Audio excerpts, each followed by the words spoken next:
আসসালামু আলাইকুম। গরিবের সাদামাটা রান্নাঘরে আপনাদের সবাইকে স্বাগতম। আজকে আমি আমার দুপুরের রান্না-বান্না আপনাদের সাথে শেয়ার করব।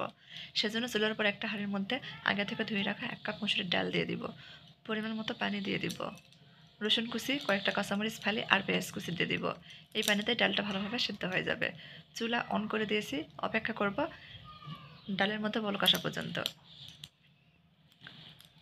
ডালের মধ্যে বলক চলে আসছে, এখন ডাল ভালোভাবে সেদ্ধ করে নেব। ডাল সেদ্ধ হয়ে গেছে, এখন এই ডালের মধ্যে 1 চামচ হলুদ গুঁড়া আর স্বাদ মতো লবণ দিয়ে দিব। লবণ হলুদ নাড়াচাড়া ডালের সাথে ভালোভাবে মিশিয়ে নিব। এখন একটা ডাল ঘুটনির সাহায্যে ডালটা ভালো করে ঘেঁটে নেব, যাতে সমস্ত ডাল গলে যায়।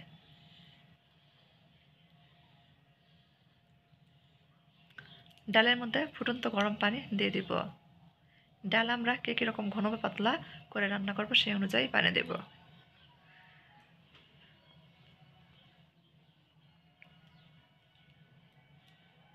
অপেক্ষা করব বলক আসা পর্যন্ত।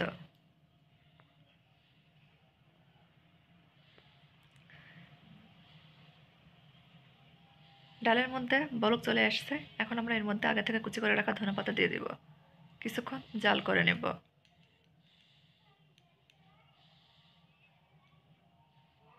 ডালটা জাল করা হয়ে গেছে, এখন ঢালে নেব। আর ওই হাঁড়িতে আমরা ডাল বাগার দেবো, সেজন্য হাঁড়ি ধুয়ে পরিষ্কার করে নেব। চুলার উপর হাঁড়ি উঠে দেবো। হাঁড়ি গরম হয়ে গেছে, পরিমাণ মতো তেল দিয়ে দিব।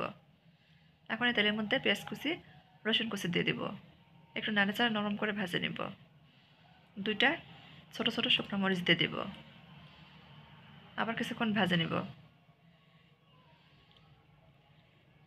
এখন এর মধ্যে অল্প একটু গোটা জিরা দিয়ে দিব। দিয়ে পেঁয়াজটা নাড়াচাড়া লাল লাল করে ভেজে নেব। পেঁয়াজ ভাজা হয়ে গেছে, এখন এর মধ্যে রান্না করে রাখা ডাল দিয়ে দিব।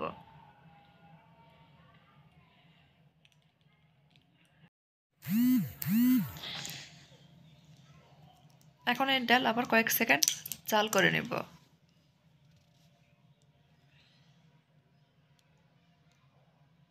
ডাল রান্না হয়ে গেছে, এখন নামে নেব। চুলার উপর একটা কড়া বসে দিয়েছি, কড়া ভালোভাবে গরম হয়ে গেছে। এখন পরিমাণ মতো তেল দিয়ে দিব। তেলের মধ্যে অল্প একটু হলুদ আর লবণ দিয়ে দিব। নাড়াচাড়া ভালোভাবে মিশিয়ে নেব। এখন তেলের মধ্যে আগে থেকে সেদ্ধ করে রাখা ডিম দিয়ে দিব। ডিমটা নাড়াচাড়া লাল লাল করে ভেজে নেব।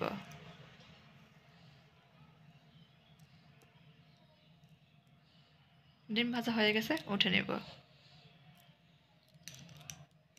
কড়া গরম হয়ে গেছে, পরিমাণ মতো তেল দিয়ে দিব। তেল গরম হয়ে গেছে, এখন এই গরম তেলের মধ্যে কয়েকটা কাঁচামরিচ দিয়ে দিব। নাড়াচাড়া কিছুক্ষণ ভাজা নেব। কাঁচামরিচ ভাজা হয়ে গেছে, এখন এর মধ্যে আগে থেকে কুচি করে রাখা আলু দিয়ে দিব। এখন নাড়াচাড়ে আলু মরিচ তেলের সাথে ভালোভাবে মিশিয়ে নেব। এখন এই আলুর মধ্যে 1 চামচ হলুদ আর স্বাদ মতো লবণ দিয়ে দিব। হলুদ আর লবণ আলুর সাথে নাড়াচাড়ে মিশিয়ে নেব। কারেন্ট চলে গেছে, কড়াটা গ্যাসের চুলার উপর বসে দিয়েছি আর নাড়াচাড়ে আলুটা ভেজে নেব, যাতে করে নিচে পুড়ে না যায়। আমার এই ঘরোয়া সাদামাটা রান্না আপনাদের যদি একটু ভালো লাগে থাকে, আমার চ্যানেলটা সাবস্ক্রাইব করে দেবেন, লাইক কমেন্ট শেয়ার করে দেবেন। আমার রান্নাবান্না কথাবার্তা ভুল হয়ে থাকলে সবাই ক্ষমা সুন্দর দৃষ্টিতে দেখবেন। আপনারা ভিডিওতে দেখতেই পাচ্ছেন আমি কীভাবে নাড়াচাড়ে আলু ভেজে নিচ্ছি। এভাবে অনবরত নাড়াচাড়ে আলু ভেজে নিতে হবে, তা না হলে আলুর নিচে পুড়ে যাবে, তখন খেতে আর ভালো লাগবে না।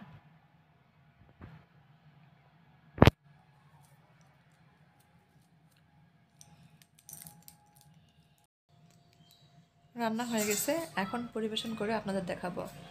দেখেন মাশাআল্লাহ কত সুন্দর হয়েছে। আলহামদুলিল্লাহ, আজকে দুপুরে খাবার দাবার।